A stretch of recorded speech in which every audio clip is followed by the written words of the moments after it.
નમસ્તે વિદ્યાર્થી મિત્રો, આજે આપણે જોવાના છે armature reaction in alternator. Armature reaction તમે આની પહેલાં ડીસી જનરેટરમાં પણ ભણી ગયા છો અને આવું કંઈક દેખાતું હતું, તમને યાદ હોય તો.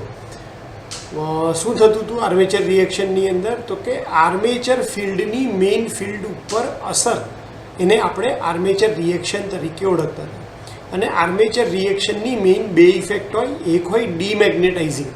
ડીમેગ્નેટાઇઝિંગ એટલે ઓવરઓલ ફ્લક્સની વેલ્યુને અંદર ઘટાડો કરે.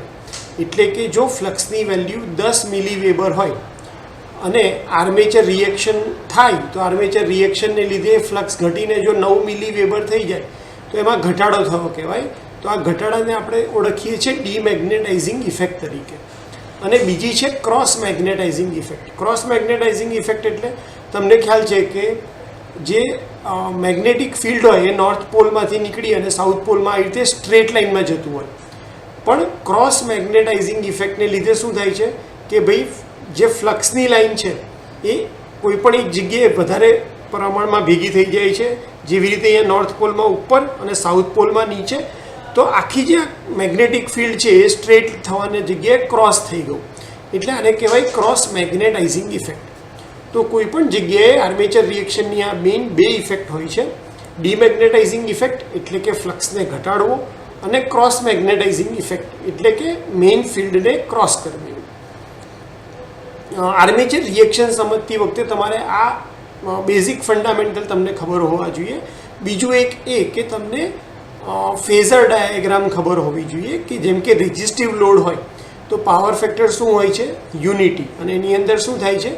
વોલ્ટેજ અને કરંટ બંને એક જ લાઇનમાં હોય.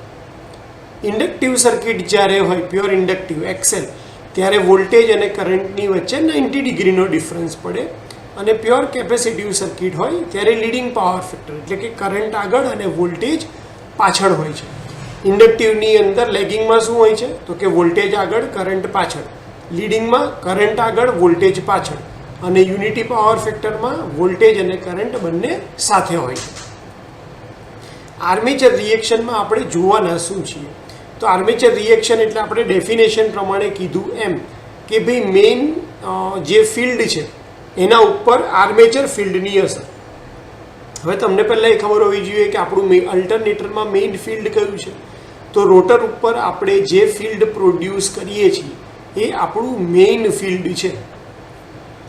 અને મેઇન ફિલ્ડનો જે ફ્લક્સ છે એને આપણે φm તરીકે ડિનોટ કરીએ છીએ. અહીંયા દેખાય છે તમને? આ φm છે.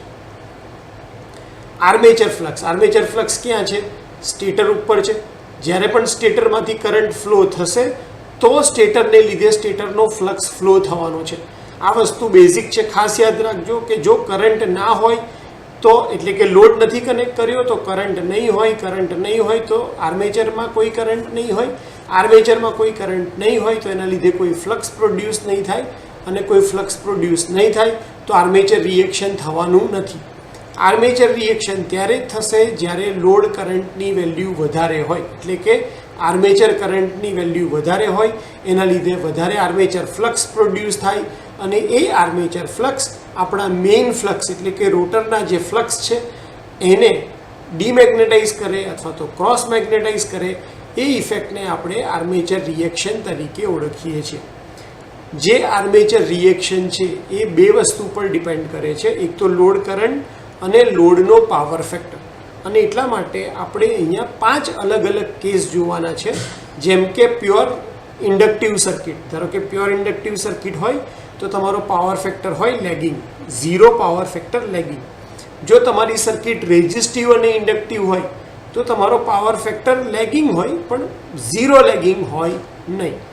પ્યોર રેઝિસ્ટિવ લોડ હોય તો તમારો પાવર ફેક્ટર આ આવશે યુનિટી. લોડ રેઝિસ્ટિવ અને કેપેસિટિવ હોય તો તમારો પાવર ફેક્ટર લીડિંગ આવશે પણ 0 પાવર ફેક્ટર લીડિંગ આવશે નહીં. અને જો તમારો લોડ પ્યોર કેપેસિટિવ હોય તો તમારો પાવર ફેક્ટર છે એ 0 પાવર ફેક્ટર લીડિંગ આવશે. અહીંયા આપણે શું કન્સિડર કરીએ છીએ કે અહીંયા તમારો મેઇન ફ્લક્સ છે, અહીંયા તમારી વોલ્ટેજની લાઈન છે. તો વોલ્ટેજની લાઈન કરતાં તમારો જે ફ્લક્સ છે એટલે કે કયો ફ્લક્સ? આર્મેચરનો ફ્લક્સ એ 90 ડિગ્રી પાછળ હશે. તો આ 0 પાવર ફેક્ટર લેગિંગ. થોડોક લેગિંગ હશે તો અહીંયા યુનિટી એટલે વોલ્ટેજની લાઈનમાં જ કરંટ. પાવર ફેક્ટર લીડિંગ એટલે વોલ્ટેજ કરતાં કરંટ આગળ, અને power factor 0 power factor leading એટલે કે વોલ્ટેજ કરતાં પાવર ફેક્ટર 90 ડિગ્રી ઉપર આગળ આવે છે. આ 5 કેસ માટે આપણે આર્મેચર રિએક્શનનો સ્ટડી કરવાના છીએ. સૌથી પહેલો કેસ જોઈ લઈએ. સૌથી પહેલો કેસ આવે છે 0 લેગિંગ પાવર ફેક્ટર. હવે 0 લેગિંગ પાવર ફેક્ટર ક્યારે આવી શકે? જ્યારે તમારી પાસે પ્યોર ઇન્ડક્ટિવ લોડ હોય તો.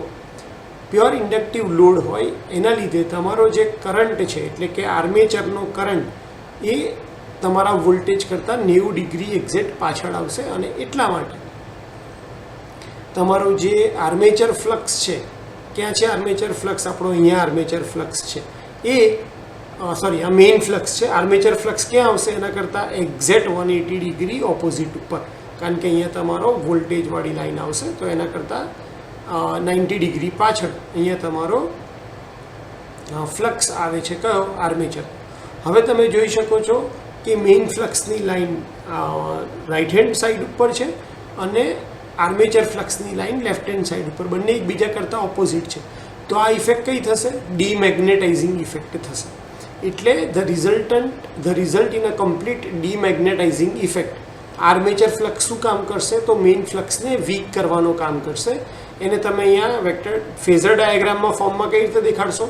તો કે ભાઈ મેઇન ફ્લક્સ હશે તો તમારો નેચર આ રીતે સાઇનોસોડિયલ રહેશે જ, પણ એના કરતાં 180 ડિગ્રી ઓપોઝિટ એ તમારો શું થશે? આર્મેચર ફ્લક્સ થશે એક્ઝેક્ટ 180 ડિગ્રી ઓપોઝિટ, જેને અહીંયા આપણે વેક્ટર ડાયાગ્રામના ફોર્મમાં દેખાડી રહ્યા છે. બીજું શું આવશે? બીજો કેસ તો કે 0 લેગિંગ પાવર ફેક્ટર. એટલા લેગિંગ પાવર ફેક્ટર. તો લેગિંગ પાવર ફેક્ટર એટલે કે જ્યારે રેઝિસ્ટિવ અને ઇન્ડક્ટિવ બંને ટાઈપના લોડ હોય તો એક્ઝેક્ટ 90 ડિગ્રી ઉપર નહીં હોય, પણ થોડાક એંગલ ઉપર તમારો આર્મેચરનો ફ્લક્સ હશે, અને અહીંયા તમારો મેઇન ફ્લક્સ છે. હવે આ આર્મેચર ફ્લક્સ થોડાક એંગલ ઉપર છે તો એના બે કોમ્પોનન્ટ પડશે, એક જશે વર્ટિકલ અને એક જશે હોરિઝોન્ટલ. તો વર્ટિકલ કોમ્પોનન્ટ શું ક્રિએટ કરશે? ક્રોસ મેગ્નેટાઇઝિંગ ઇફેક્ટ પ્રોડ્યુસ કરશે, અને આ જે હોરિઝોન્ટલ કોમ્પોનન્ટ છે એ ડીમેગ્નેટાઇઝિંગ ઇફેક્ટ પ્રોડ્યુસ કરશે. વેવફોર્મ જોવા જઈએ તો મેઇન ફ્લક્સ તમારો આ રીતે અહીંયા સાઇનોસોડિયલ જ આવશે, પણ આર્મેચર ફ્લક્સ છે એ મેઇન ફ્લક્સથી થોડોક પાછળ એટલે કે થોડાક ડિગ્રી લેગ કરતો હશે, એવી રીતે એનું વેવફોર્મ આવશે. એની બે ઇફેક્ટ ક્રોસ મેગ્નેટાઇઝિંગ અને ડીમેગ્નેટાઇઝિંગ ઇફેક્ટ. ક્રોસ મેગ્નેટાઇઝિંગ ઇફેક્ટ શું કરશે? તો મેઇન ફ્લક્સને ડિસ્ટોર્ટ કરે છે. ડીમેગ્નેટાઇઝિંગ ઇફેક્ટ શું કરે છે? મેઇન ફ્લક્સને વીક પાડે છે, એની વેલ્યુને ઘટાડે છે. કેસ 3 લઈ લઈએ. કેસ 3 એટલે કે યુનિટી પાવર ફેક્ટર. એનો મતલબ કે પ્યોર રેઝિસ્ટિવ લોડ છે. તો પ્યોર રેઝિસ્ટિવ લોડમાં શું થશે? વોલ્ટેજ અને કરંટ બંને એક જ લાઇનમાં, એટલે કે આ જ લાઇનમાં તમારો આર્મેચર ફ્લક્સ આવશે અને મેઇન ફ્લક્સ તમારો અહીંયા છે, બંને વચ્ચે 90 ડિગ્રી એંગલ પડે છે.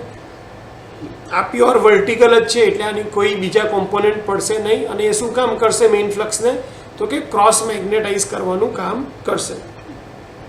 અને એટલા માટે મેઇન ફ્લક્સની જે વેવફોર્મ છે એના કરતાં તમારો આર્મેચર ફ્લક્સનો વેવફોર્મ 90 ડિગ્રી પાછળ આવશે. ચોથી વાત કરીએ લીડિંગ પાવર ફેક્ટર, કે જ્યારે એ રેઝિસ્ટિવ અને કેપેસિટિવ લોડ હોય એટલે તમારો આર્મેચર ફ્લક્સ ક્યાંક અહીંયા આવશે. આર્મેચર ફ્લક્સ હવે જેવો એંગલમાં આવે છે આર્મેચર ફ્લક્સ એટલે એના બે પેરામીટર પડશે. એક જે આવશે મેગ્નેટાઇઝિંગ. હવે આમાં ડીમેગ્નેટાઇઝિંગ નહીં આવે. કેમ? કારણ કે મેઇન ફિલ્ડની ડાયરેક્શનમાં જ આ કોમ્પોનન્ટ આવે છે, એટલે કે મેઇન ફ્લક્સને વધારે મજબૂત કરશે, એટલે મેગ્નેટાઇઝિંગ ઇફેક્ટ આવશે. પણ આ જે વર્ટિકલ કોમ્પોનન્ટ છે એ તો કઈ ઇફેક્ટ ક્રિએટ કરશે? Cross magnetising effect. હવે તમે જુઓ તો મેઇન ફ્લક્સનું જે વેવફોર્મ છે એ તો સાઇનોસોડિયલ એઝ ઇટ ઇઝ જ રહ્યું, પણ તમારું આર્મેચર ફ્લક્સ જે છે એ થોડોક લીડ કરવા લાગ્યો છે મેઇન ફ્લક્સથી. આપણે બેઝિકલી કર્યું શું છે? ધીરે ધીરે આ જે વેવફોર્મ છે એને આપણે ઉપરની સાઈડ લઈ જઈ રહ્યા છે. લેગિંગમાંથી આપણે ક્યાં જઈ રહ્યા છે? લીડિંગ પાવર ફેક્ટરમાં. એવી જ રીતે જો તમે પ્યોર કેપેસિટિવ લોડ કનેક્ટ કરો તો આર્મેચર ફ્લક્સ ક્યાં આવશે? તમારી મેઇન ફિલ્ડની ડાયરેક્શનમાં જ, એટલે કે તમારો ઓવરઓલ ફ્લક્સ શું થશે? વધશે. અને તમારો આર્મેચર ફ્લક્સ અને મેઇન ફ્લક્સ બંને ક્યાં આવી જશે? એક જ ડાયરેક્શનની અંદર આવી જશે. અહીંયા વેવફોર્મની અંદર એ વસ્તુ તમે જોઈ શકો છો. કેમ? કારણ કે બંનેની લાઈન અહીંયા કેવી છે? સેમ જ છે, એટલા માટે. તો આ હતું આર્મેચર રિએક્શન. તમને એ ખ્યાલ આવવો જોઈએ કે તમે કઈ રીતે આના 5 કેસ સ્ટડી દેખાડશો. આની અંદર મેઇન ઇફેક્ટ એની જે બે ઇફેક્ટ છે ક્રોસ મેગ્નેટાઇઝિંગ અને ડીમેગ્નેટાઇઝિંગ ઇફેક્ટને દેખાડવાની છે અને બંને ફ્લક્સને રિપ્રેઝેન્ટ કરવાની વાત છે. તો આપણે આ બંને ફ્લક્સને રિપ્રેઝેન્ટ કરશું, આ ડાયાગ્રામ ડ્રો કરશું અને આર્મેચર રિએક્શનની જે ઇફેક્ટ હોય એ આપણે સમજાવીશું. એક્ઝામમાં પૂછાય તો તમારે આ 5 ફિગર અને જસ્ટ બે લાઇનના વાક્ય જે આપણે પહેલાં ડિસ્કસ કર્યા એ તમારે લખવાના રહેશે. વિડીયો આટલી વાર સાંભળવા માટે થેન્ક યુ સો મચ.